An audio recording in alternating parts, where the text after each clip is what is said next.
livro Vida Feliz, pelo espírito de Paulo Franco, não, psicografia de Paulo Franco, pelo espírito João de Ângeles. Lição 150. Por que as pessoas se apresentem más e egoístas, ou porque te aflijam e desconsiderem, não planejes o revide. Há quem ainda se compraz no mal, quem perturba e se ufana disso. São seres mal saídos do primarismo, adquirindo a luz da razão e a sensibilidade da emoção. Não é justo que desses e a elas te niveles, sofrendo mais, quando podes ascender e elevá-las, alterando a paisagem moral do mundo para melhor. Seja tua a ação do engrandecimento e compreensão das falhas e limites do teu próximo. Jamais te arrependerás agindo assim.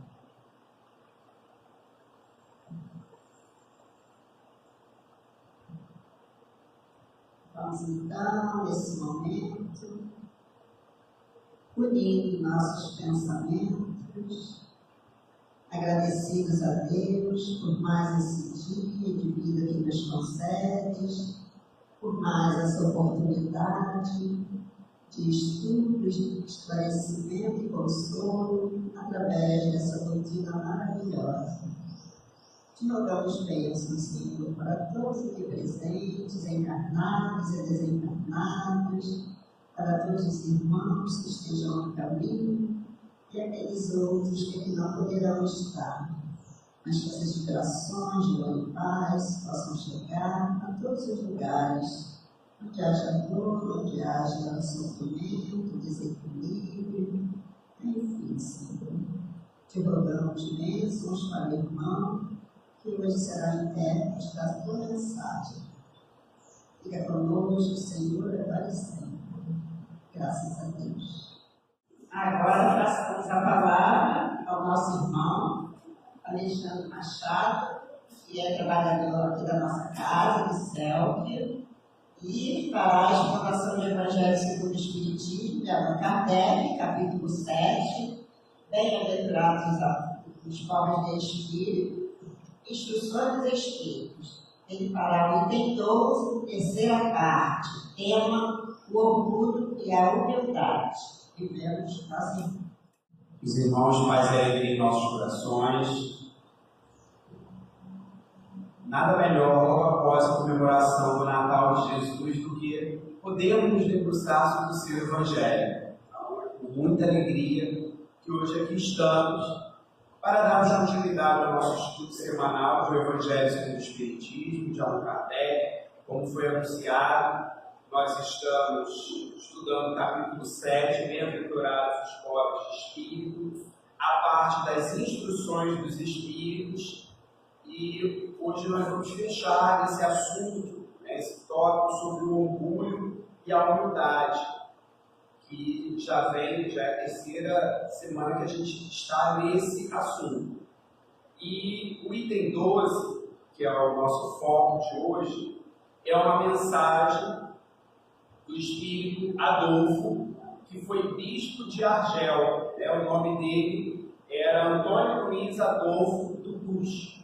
Ele nasceu em Bordeaux, que é uma cidade francesa, viveu de 1800 a 1856, era um religioso católico, francês, e acaba sendo nomeado bispo de Argel. Argel é a capital da Argélia, que é um país no norte da África, que à época era colônia francesa.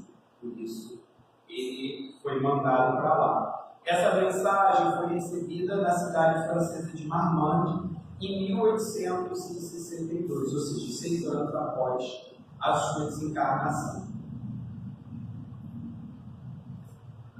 E aí, esse companheiro Adolfo, ele inicia falando conosco. Homens, por que vos queixais das calamidades que vós mesmos amontoastes sobre as vossas cabeças? Desprezastes a santa e divina moral do Cristo. Não vos espanteis, pois, de que a taça da iniquidade, ou seja, da injustiça, da maldade, haja transbordado de todos os lados. O termo homens aqui é no seu sentido genérico de seres humanos, tá? Falando de todos nós, né? E ele nos lança essa reflexão, que muitas vezes nós nos espantamos de tantas coisas, né, negativas, ruins que acontecem, né, na humanidade, a gente vê noticiários, enfim, né, e fica sabendo de tantas coisas, mas ele nos traz, nos chama à reflexão e à responsabilidade, mostrando que muitas dessas coisas são apenas uma consequência das próprias ações negativas dos seres humanos, das pessoas. Muitas vezes, por desprezar, desconsiderar, não procurar vivenciar o Evangelho de Jesus e os seus ensinamentos. E nós sabemos, né, que existe a lei de ação e reação, a lei de causa e efeito, que está dentro do conjunto das leis divinas. As nossas atitudes, elas vão ter consequências positivas ou negativas, dependendo dos próprios atos que tenhamos. Então é para isso que ele está nos chamando aí a atenção. E aí ele vai desdobrar isso melhor e esmiuçar e aprofundar. Generaliza-se o mal-estar. A quem culpar, quer dizer, responsabilizar, senão a vós que incessantemente procurais esmagar-vos uns aos outros. Não podeis ser felizes sem mútua benevolência. Mas como pode a benevolência coexistir com o orgulho? Entra mais direto na questão do orgulho. O orgulho, eis a fonte de todos os vossos males. Aplicai-vos, portanto, em destruir o orgulho. Se não lhe quiserdes perpetuar, quer dizer, dar continuidade, né, as funestas, as nocivas consequências. Um único meio se vos oferece para isso, mas infalível. Tomardes para a regra invariável do vosso proceder a lei do Cristo, lei que tendes repelido ou falseado em sua interpretação. Então, mais uma vez, ele reforça que muito do que acontece de negativo, de ruim na humanidade, é consequência da ação dos próprios seres humanos. E muitas vezes motivados pelo orgulho. Consequentemente, por não agirmos de acordo com as lições que nós aprendemos no Evangelho de Jesus. E com relação a isso, no Livro dos Espíritos, também de Allan Kardec, na questão 785, os espíritos superiores, eles nos alertam, né, de que o orgulho, juntamente com o egoísmo, são o maior obstáculo ao progresso moral. Ou seja, são fatores que prejudicam muito o progresso moral, tanto da humanidade de um modo geral, como de cada pessoa, até por uma coisa é consequência da outra. Se as pessoas têm dificuldade em progredir moralmente, isso vai ser refletido na humanidade que é formada, né, justamente por nós, né, seres humanos. E na própria codificação espírita, nós encontramos a informação de que o orgulho e o egoísmo são as duas chagas, grandes chagas, feridas morais da humanidade, justamente atravancando, atrapalhando esse progresso, essa evolução, esse processo evolutivo. E é uma questão lógica, porque o orgulho e o egoísmo são dois sentimentos, enfim, imperfeições, ações contrárias justamente à humildade e à caridade, que foram tão bem e tão incessantemente, constantemente ensinadas e exemplificadas pelo nosso amado Mestre Jesus. Jesus, ele veio ensinar e deu exemplo de humildade e de caridade.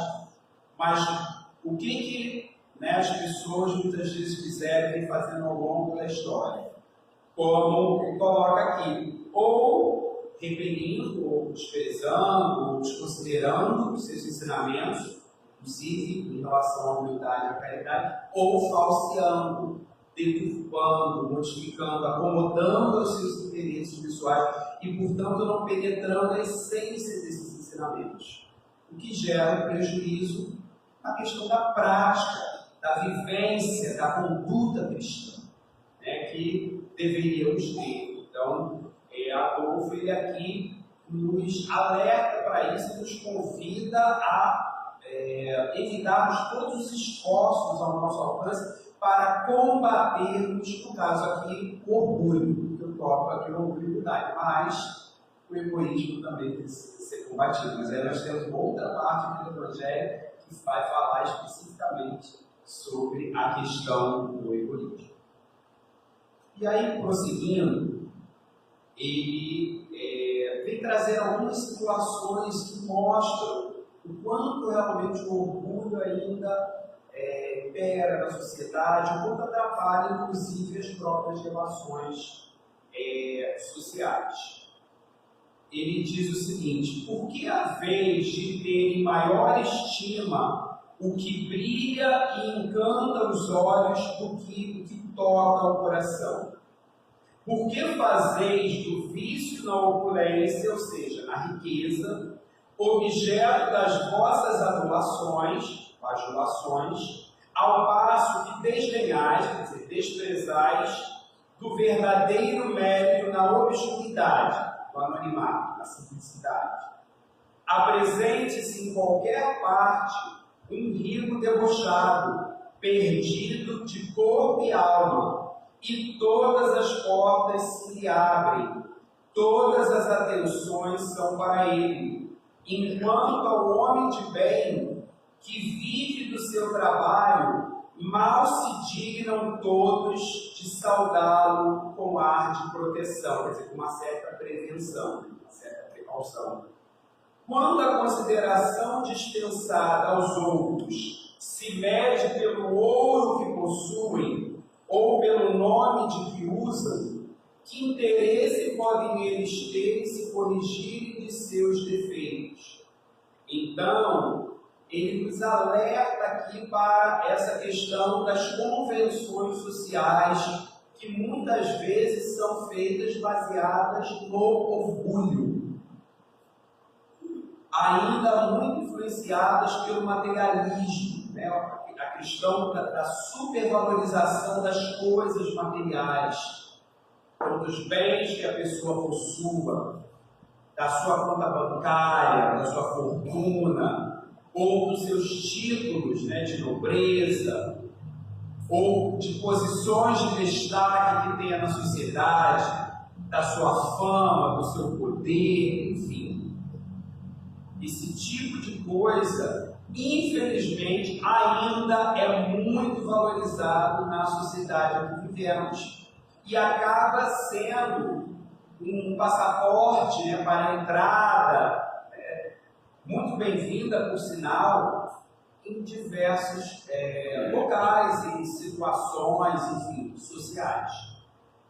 As pessoas, se bobear, escrevem lá um tapete vermelho, porque o fulano de tal, né, ele tem aquele título, tem aquela importância, enfim. Mas que, como Adolfo ressalta aqui, muitas vezes são pessoas viciosas, ligadas a uma série de mazelas morais, uma série de defeitos, inclusive às vezes mazelas, defeitos prejudiciais à própria sociedade como um todo.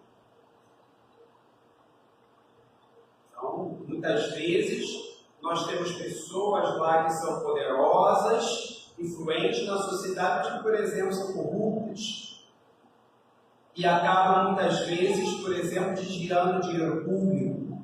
Olha o prejuízo à sociedade, ou privado, né? Dinheiro público, dinheiro privado, dependendo da situação. Mas, de qualquer forma, vai ser um prejuízo.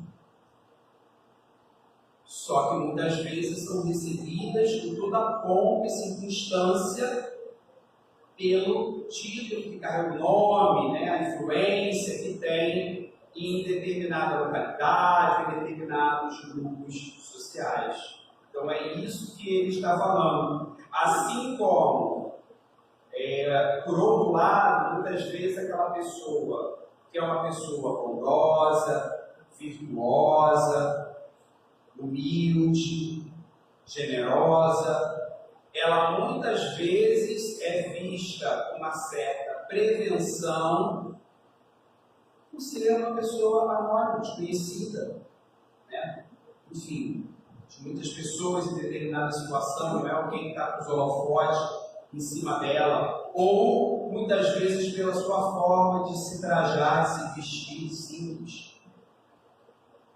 E nós nos lembramos, né, do episódio ocorrido com a nossa companheira Benedita Fernandes, né, que foi uma grande trabalhadora aí do movimento espírita e uma pessoa extremamente caridosa, bondosa, enfim, entre outras coisas, e que, em certa ocasião, foi convidada para uma ocasião social justamente com pessoas ricas, poderosas, né, elite lá da sociedade, lá da sua localidade, e ela acabou, né, tendo que participar, né, não teve como recusar aquele convite, e foi com um casaco, né, pesado, e era um tempo de calor, e aí as pessoas ficaram, né, esse calor, para que esse casaco, tira esse casaco, né, insistiram tanto que ela acabou tendo que tirar o casaco, e por baixo ela estava com um vestido simples, com os furinhos.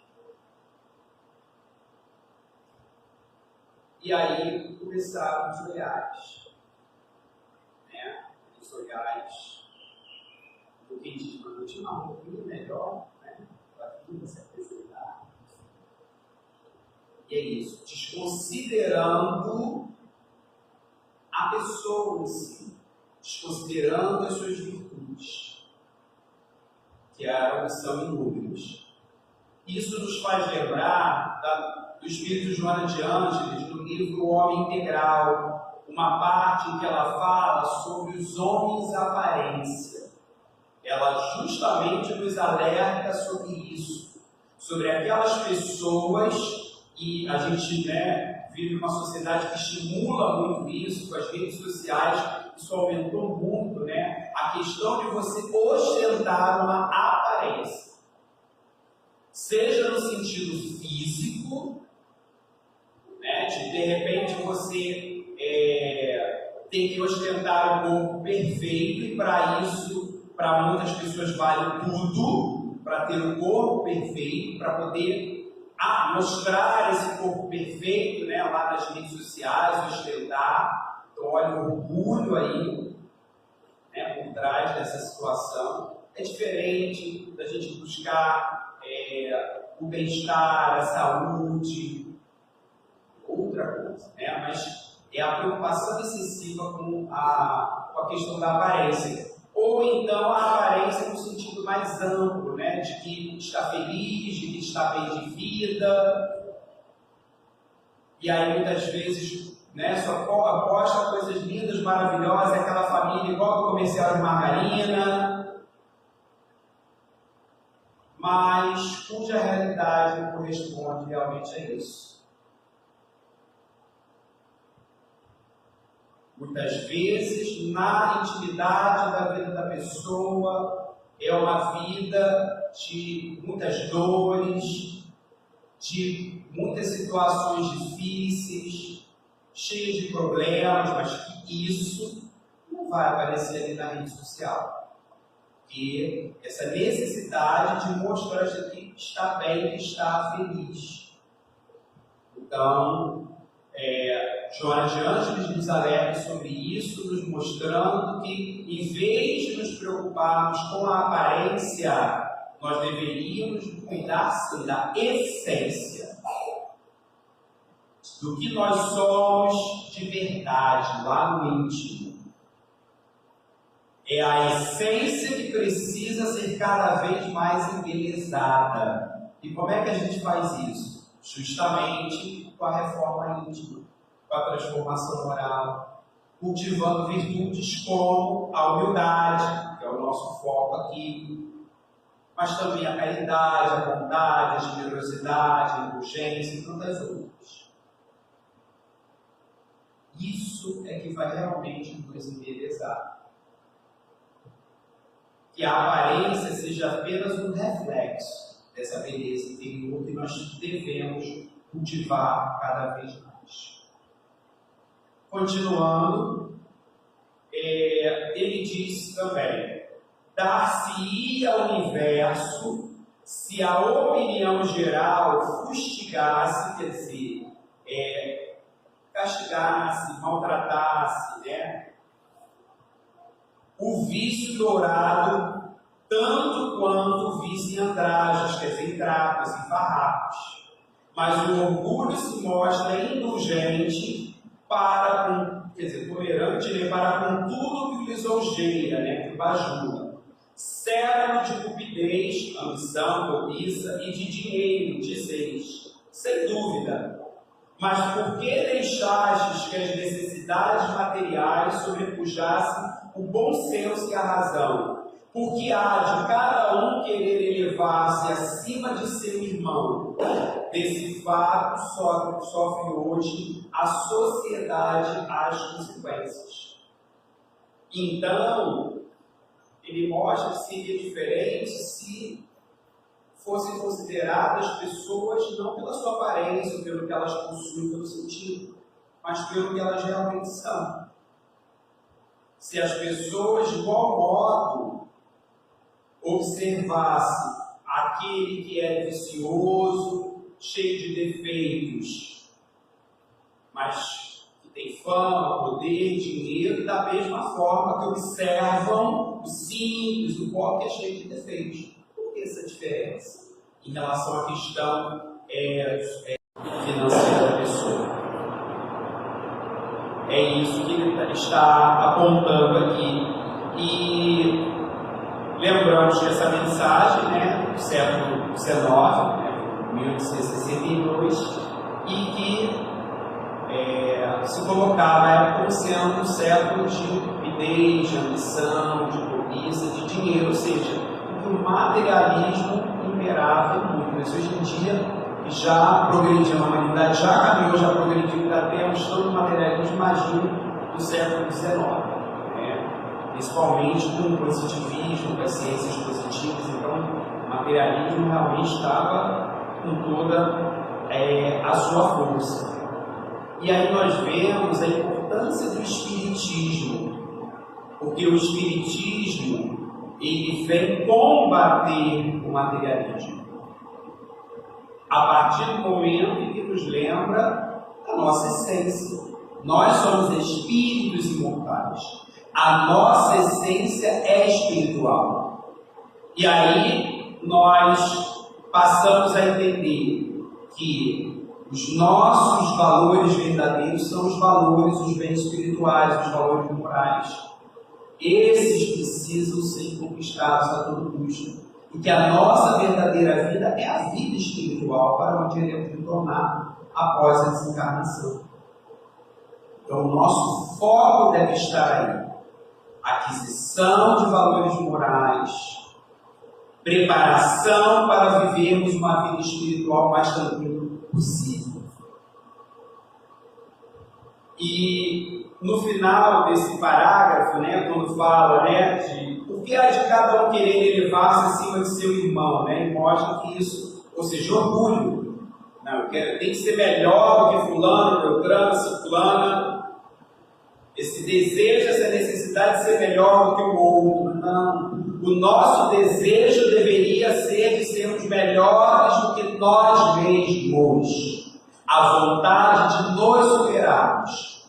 Eu hoje preciso ser melhor do que eu era ontem. E amanhã eu preciso ser melhor do que eu sou hoje. Essa deveria ser a nossa meta.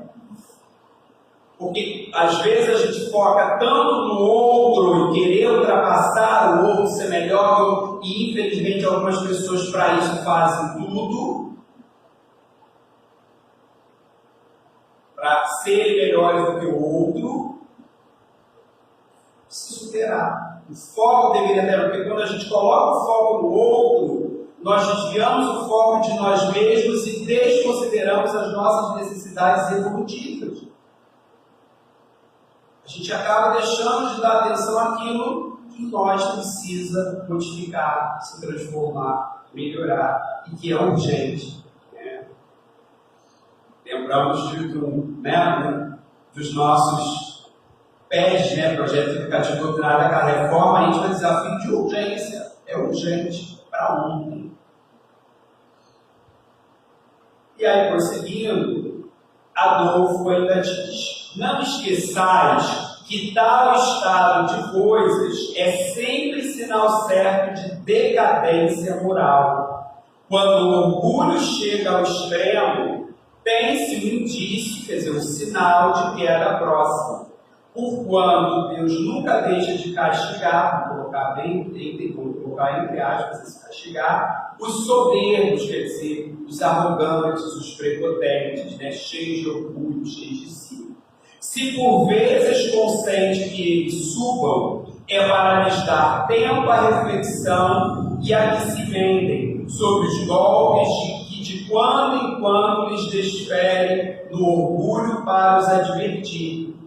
Todavia, em lugar de se humilharem, eles se revoltam. Então, cheia medida, Deus os abate completamente, e tanto mais horrível lhes é a queda, quanto mais alto hajam subido.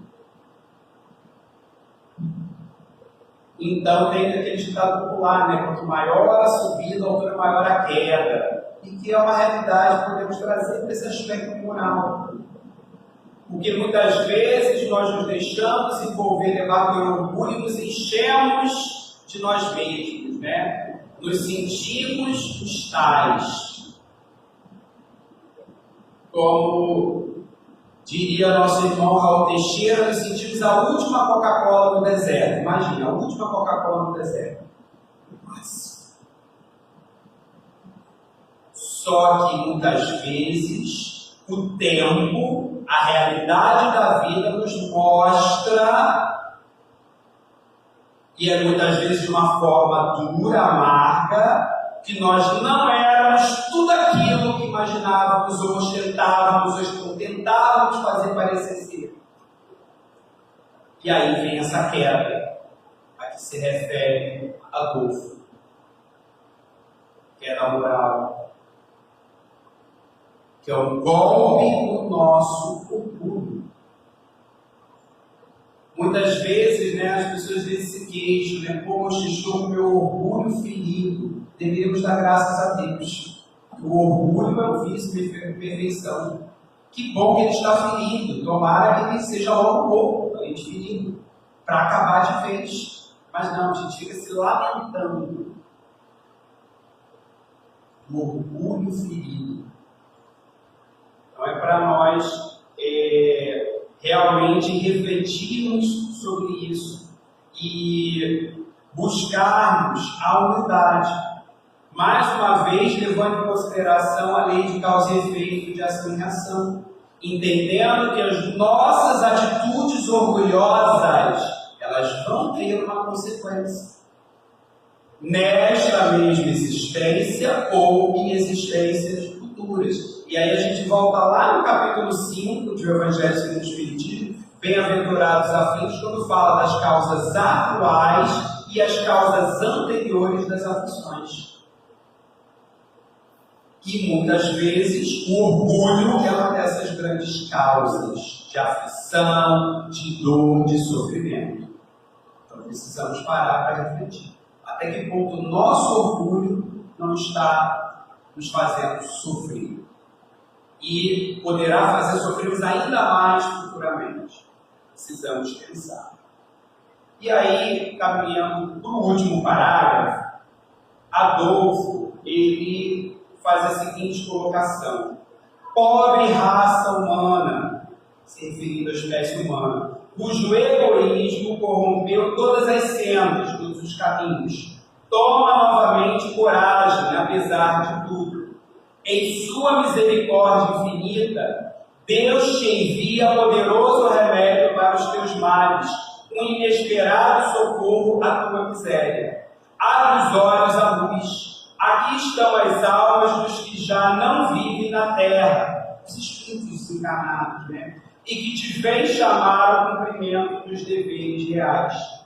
Eles te dirão com a autoridade da experiência quando as vaidades e as grandezas da vossa passageira existência são mesquinhas a par da eternidade. Então, diante da imortalidade que nós temos, somos espíritos imortais, viveremos para sempre. Diante disso, o que é uma existência material? É o sopro, o estalar de dedos. Passa muito rápido. Mas nós acabamos supervalorizando a existência material, mesmo sabendo que ela é efêmera, passageira. E Adolfo, ele nos mostra que Deus, na sua infinita bondade e misericórdia, Ele nos enviou os próprios Espíritos para nos alertarem, nos mostrando o quanto as coisas materiais não são determinantes para a vida espiritual. Não é isso o que vai fazer a diferença lá na vida espiritual. E ninguém vai querer saber qual foi o nosso título, quanto tinha no banco, quantos carros, quantas casas. Nada disso. Mas sim dos valores morais que nós conquistamos, do bem que nós fizemos quando aqui nos encontrávamos.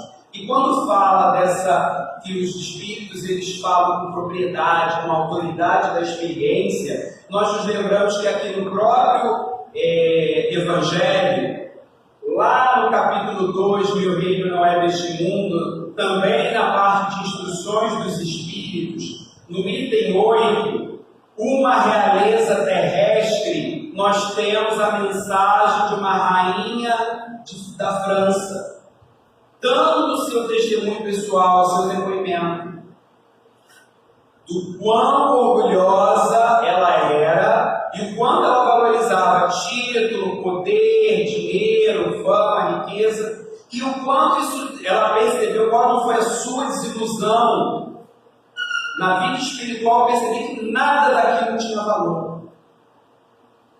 Ela não ia receber tratamento VIP lá por ter sido rainha. Então serve de alerta para todos nós nesse sentido. E aí, prosseguindo, para fecharmos o parágrafo, ele diz: dir-te-ão que lá, na vida espiritual, o maior é aquele que haja sido mais humilde entre os pequenos deste mundo.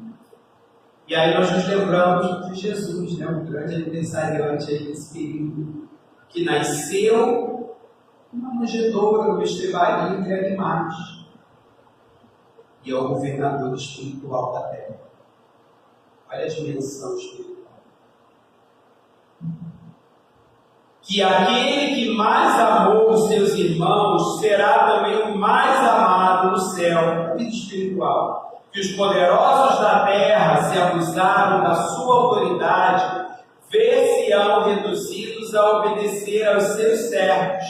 Que finalmente a humildade e a caridade, irmãs que andam sempre de mãos dadas, são os meios mais eficazes de se obter graça diante do Eterno, ou seja, de Deus. Adolfo, bispo de Argel, Marmande, 1862. Então Adolfo termina a mensagem deixando claro para nós que a humildade e a caridade são, por assim dizer, um passaporte para uma situação espiritual mais favorável após a desencarnação, lá na vida espiritual. São, portanto, meus irmãos, virtudes a serem conquistadas, ou melhor dizendo, desenvolvidas por nós, porque nós já temos em germe dentro de nós, porque somos filhos de Deus e, como tal, somos herdeiros do Pai. Então temos toda uma potencialidade divina, inclusive humildade, caridade, bondade, para serem desenvolvidas. E o estudo do Evangelho de Jesus deve servir de estímulo para esse desenvolvimento. Muita paz. Nós agradecemos nosso irmão Alexandre pela mensagem da manhã, tão esclarecedora e de tanta importância para a nossa reflexão.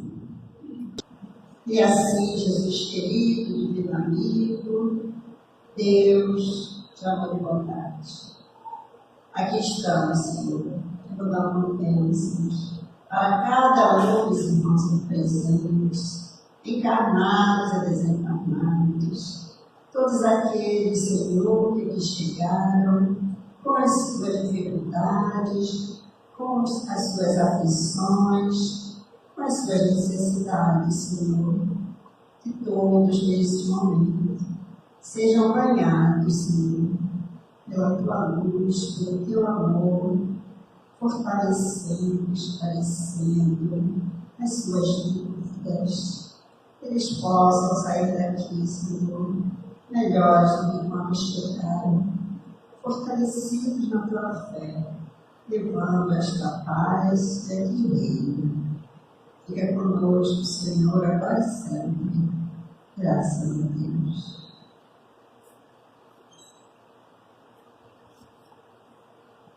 Nós agradecemos a presença de todos e aguardamos no próximo encontro. Muita paz.